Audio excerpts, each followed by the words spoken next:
Hey guys, here's my 1989 Honda NX650, also known as the Dominator in Europe. It was manufactured for approximately 2 years here in the United States. I made a part 1 video of installing an XR250R shock into a Honda NX650, and I actually got the shock back today from the Honda dealership. And I have it installed, as you can see here. There is the reservoir casing right here. As you can see, there's the shock. It's mounted in. I need to loosen up the rings along the top here because the spring is a little too tight. And at the bottom, if you recall, let me shine my flashlight on it. You can see this. Let me swap over here so you can see it. There is a bolt, and as you can see the bolt right there, where it's shining on one side and also on the other side. I told you in the video in part 1 that that bolt may or may not press up against or slide up against this outside piece of the frame. So I cut off that bolt, put it in there, and I'm planning on putting a lock nut directly onto that bolt, and it should be fine. It should hold it. Other than that, let me pan over here.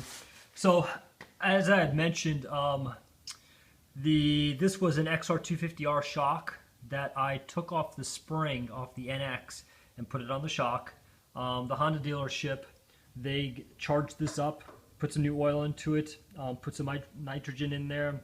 I'm planning on potentially installing this external reservoir probably either somewhere here or along the side. I haven't really decided yet where I'm going to put it.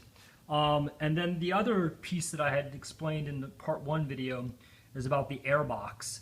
And as you can see, this nut right here, that nut, or that bolt, is going to press up against the back side of my air filter, well, the air filter box, so I had to cut a hole in it, if you recall.